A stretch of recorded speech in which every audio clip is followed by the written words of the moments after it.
Hi friends. आज के इस वीडियो में हम लोग इंडियन इकोनॉमी को डिस्कस करेंगे। भारत की अर्थव्यवस्था में तेज़ी के संकेत दिखे हैं और हमारा लगता है अब बुरा दौर ख़त्म हो रहा है। जो हमारी अर्थव्यवस्था में कोविड पैंडमिक की वजह से आया था वो अब ख़त्म होता दिख रहा है। तो आज के इस वीडियो में हम लोग इंडियन इकोनॉमी को डिस्कस करेंगे और साथ ही साथ ये समझने की कोशिश करेंगे कि हमारी इकोनॉमी जो है वो पैंडमिक के पहले वाले लेवल तक कब तक पहुंचेगी, क्योंकि पैंडमिक की वजह से हमारा जो जीडीपी है, ग्रॉस डोमेस्टिक प्रोडक्ट, वो क्वार्टर 1 में -23.9% तक कॉन्ट्रैक्ट कर गया था, मतलब कम हो गया था, सिकुड़ गया था। लेकिन क्वार्टर 2 के जो आंकड़े आए हैं काफ़ी इनकरेजिंग आए हैं। हालांकि Q1 और Q2 दोनों में हम लोग कॉन्ट्रैक्ट किए हैं और इससे भारत टेक्निकल रिसेशन में चला गया है। पहली बार भारत की अर्थव्यवस्था क्वार्टर 2 में -7.5% तक कॉन्ट्रैक्ट की है। काफ़ी एक्सपर्ट्स इसको -10 -12 तक बता रहे थे। तो जितना कम कॉन्ट्रैक्शन होता है उतना अच्छा होता है, इसलिए -7.5 का कॉन्ट्रैक्शन क्वार्टर 2 में यानी दूसरी तिमाही में। तो देखो हम लोगों ने कितनी ज़्यादा रिकवरी की है, कितनी इनकरेजिंग साइंस हैं ये हमारी अर्थव्यवस्था के लिए। और भी बहुत सारे इनकरेजिंग साइंस हैं, वो हम लोग आगे देखते हैं। तो पहला साइन तो यही है कि फर्स्ट क्वार्टर में जो अप्रैल से जून का क्वार्टर होता है, अप्रैल मई जून, वो तिमाही में -23.9% का कॉन्ट्रैक्शन फर्स्ट क्वार्टर में हुआ था। लेकिन जो दूसरे क्वार्टर का आंकड़ा आया है उसमें -7.5% का कॉन्ट्रैक्शन हुआ है, क्योंकि पैंडमिक के वजह से काफ़ी सारे सेक्टर्स बंद हैं। अगर आपको ये जानना है कि जीडीपी क्या है तो आई बटन में एक वीडियो है जीडीपी से रिलेटेड, डिटेल में एक्सप्लेन किया है व्हाट इज जीडीपी, आप जाके देख सकते हो। जीडीपी यानी ग्रॉस डोमेस्टिक प्रोडक्ट, हमारे देश में कितने गुड्स और सर्विसेज हम लोग एक साल में प्रोड्यूस करते हैं, वो हमारी जीडीपी में आता है। और ये जो कॉन्ट्रैक्शन जो दिख रहा है ये लास्ट ईयर के क्वार्टर से हम लोग कंपेयर कर रहे हैं। अभी फाइनेंशियल ईयर 2021 चल रहा है, पिछले साल का फाइनेंशियल ईयर यानी फाइनेंशियल ईयर 1920 से ये कंपैरिजन में क्वार्टर 1 में 23.9% का कॉन्ट्रैक्शन हुआ था और क्वार्टर 2 में 7.5% का कॉन्ट्रैक्शन जीडीपी में देखने को मिला है। तो ये काफ़ी इनकरेजिंग खबर है। हालांकि टेक्निकली हम लोग रिसेशन में जा चुके हैं, यानी मंदी में जा चुके हैं, क्योंकि 2 लगातार क्वार्टर में अर्थव्यवस्था का कॉन्ट्रैक्शन हुआ है। ठीक है, लेकिन ये पॉजिटिव साइन इसलिए है कि काफ़ी एजेंसीज, काफ़ी एक्सपर्ट इसको -10% तक होने का अनुमान लगा रहे थे। और आरबीआई के जो गवर्नर हैं शक्तिकांत दास, उनका कहना है कि पॉजिटिव ग्रोथ देखने को मिलेगा क्वार्टर 3 में और क्वार्टर 4 में। क्वार्टर 3 में वो कहते हैं कि 0.1% का ग्रोथ यानी पॉजिटिव ग्रोथ देखने को मिलेगा और क्वार्टर 4 में ये ग्रोथ 0.7% का होगा। तो पॉजिटिव ग्रोथ काफ़ी इनकरेजिंग साइन है हमारी इकोनॉमी के लिए।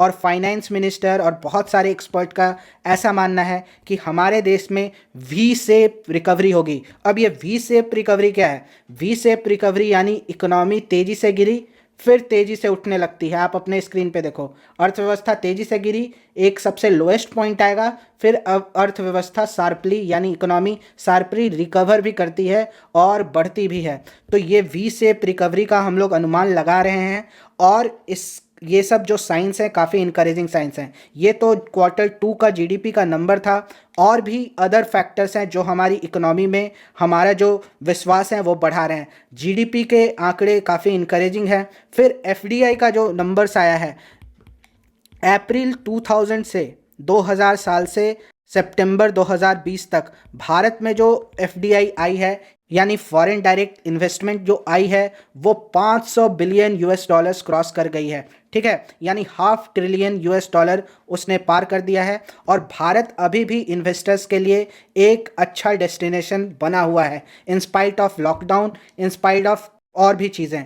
तो भारत दुनिया भर के इन्वेस्टर्स का एक सेफ डेस्टिनेशन है। भारत में बहुत सारे इन्वेस्टर्स का भरोसा है और भारत में बहुत सारे बिजनेसमैन और जो इन्वेस्टर्स हैं वो इन्वेस्ट कर रहे हैं। और ये 500 बिलियन डॉलर का जो आंकड़ा है वो भारत में एफडीआई ने क्रॉस किया है। सबसे ज़्यादा इन्वेस्टमेंट मॉरिशस से आया है, फिर सिंगापुर है। ठीक है, तो इन्वेस्टमेंट इतना ज़्यादा आना, फिर और भी इंडिकेटर्स हैं जैसे जीएसटी का कलेक्शन। जीएसटी का कलेक्शन काफ़ी बढ़ गया है और उससे ये पता चल रहा है कि मार्केट में इकोनॉमिक एक्टिविटी बढ़ती जा रही है, क्योंकि जो अर्थव्यवस्था है वो मूड से चलती है, वो सेंटिमेंट से चलती है।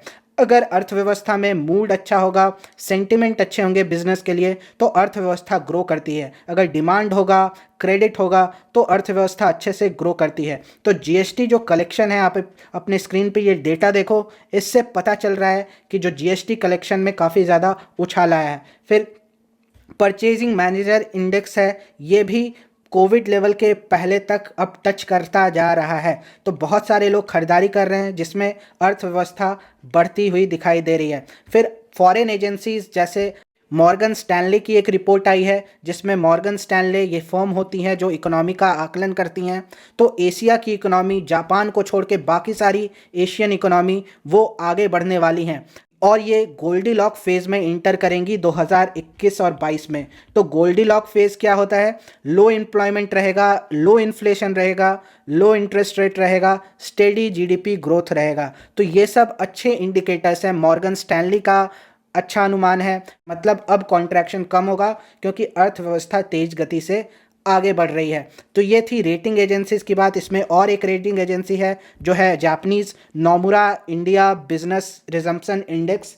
ये है, ये एजेंसी भी भारत में जीडीपी और अच्छे ग्रोथ का अनुमान लगा रही है। नोमुरा इंडेक्स भी भारत में अच्छे ग्रोथ का अनुमान लगा रही है और इसके अगर वीकली आंकड़े अगर आप देखोगे तो ये प्री कोविड लेवल से मात्र 11 पॉइंट्स पीछे है, मतलब 89 के करीब का इन्होंने इंडेक्स बताया है, जो कि प्री कोविड लेवल से 11 कम है। तो बिजनेस में ग्रोथ देखने को मिल रहा है, इकोनॉमिक एक्टिविटीज़ बढ़ रही है और लग रहा है कि गवर्नमेंट का जो आत्मनिर्भर भारत पैकेज था, सेल्फ रिलायंट इंडिया पैकेज था, आत्मनिर्भर भारत पैकेज के तहत भारत की गवर्नमेंट ने 20 लाख करोड़ रुपए यानी 20 ट्रिलियन रुपीज़ वो इंडिया की इकोनॉमी में इन्फ्यूज़ किया था, मॉनेटरी इंटरवेंशन करके, फिस्कल इंटरवेंशन करके।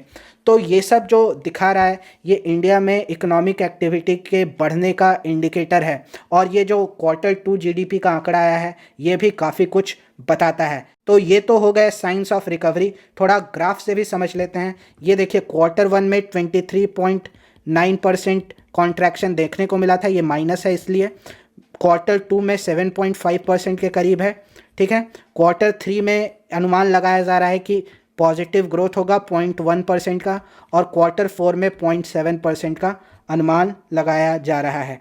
तो ये सब इंडिकेटर्स भारत की इकोनॉमी में पॉजिटिव ग्रोथ आने वाले 2 क्वार्टर में होंगे ये बताते हैं। लेकिन फिर भी ओवरऑल हमारी इकोनॉमी -10% के करीब कॉन्ट्रैक्ट करने वाली है। ये सब कुछ, ये भी कॉन्ट्रैक्शन किस पे डिपेंड करता है? क्योंकि रिकवरी होने में सबसे बड़ी चैलेंज है कोविड वैक्सीन और कोविड कितना फैलता है ये।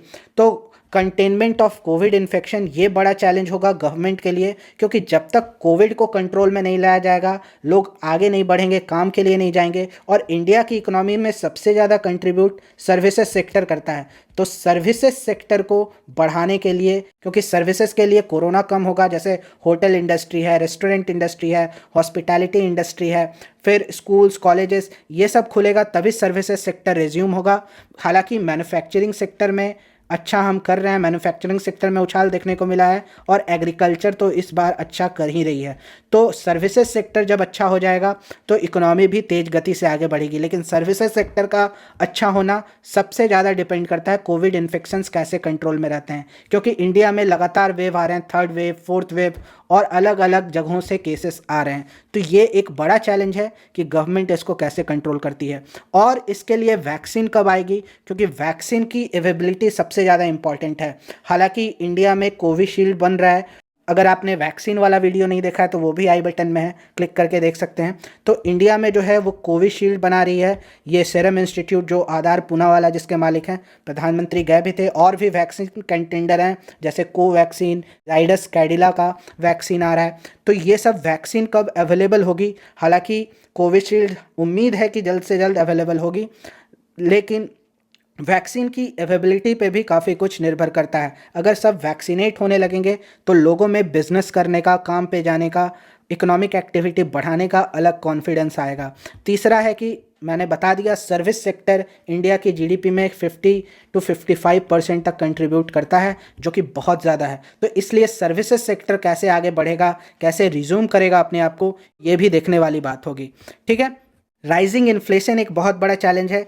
पिछले कुछ दिनों में देखा गया है कि इंडिया में इन्फ्लेशन बढ़ रहा है, और इन्फ्लेशन और ज़्यादा ना बढ़े इसके लिए आरबीआई अपने मॉनेटरी स्टिमुलस को कंट्रोल कर रही है। Repo rate, reverse repo rate को चेंज नहीं कर रही है। तो महंगाई को कैसे कंट्रोल में रखती है आरबीआई और सरकार, वो भी एक बड़ा चैलेंज होगा, क्योंकि ज़्यादा महंगाई होगी तो फिर से इकोनॉमिक एक्टिविटी ज़्यादा नहीं बढ़ पाएगी। और फिफ्थ है कि जो गवर्नमेंट क्या फ़ैसला लेती है। हालांकि गवर्नमेंट आत्मनिर्भर भारत के तहत बहुत सारे पैकेजेस लाई है, बहुत सारे क्रेडिट स्कीम लाई है, लेकिन मॉनेटरी पॉलिसी का जो आरबीआई लेके आती है उसका एक अपर लिमिट है। वो बहुत ज़्यादा इकोनॉमिक एक्टिविटीज़ को बढ़ा नहीं सकता। सबसे ज़्यादा जो सरकार लेके आती है पैकेजेस, जैसे आत्मनिर्भर भारत पैकेज और बहुत सारे स्कीम्स लेके आती है, वो देश में इकोनॉमिक एक्टिविटी को बढ़ा सकती है। गवर्नमेंट अभी तक इतना 20 लाख करोड़ का लेके आई थी, और आगे गवर्नमेंट क्या करती है ये भी इकोनॉमिक एक्टिविटी को रिज्यूम करने में, इकोनॉमिक एक्टिविटी को बाउंस बैक करने में हेल्प करेगा। ठीक है। तो ये थी इकोनॉमिक एक्टिविटीज़ की बात, और इकोनॉमी हम सब के जीवन पे बहुत ज़्यादा असर डालता है, और गवर्नमेंट ज़रूर ही ज़रूर फिस्कल इंटरवेंशन करेगी, पैकेजेस लाएगी इकोनॉमिक एक्टिविटी को बढ़ाने के लिए, ये हम उम्मीद कर सकते हैं। तो होप करता हूँ आपको ये वीडियो अच्छा लगा होगा। ऐसे ही वीडियो देखने के लिए चैनल को सब्सक्राइब करें। वीडियो यहाँ तक देख लिया है, लाइक ज़रूर करें। मिलते हैं किसी नेक्स्ट वीडियो में, तब तक के लिए कीप लर्निंग एंड जय हिंद।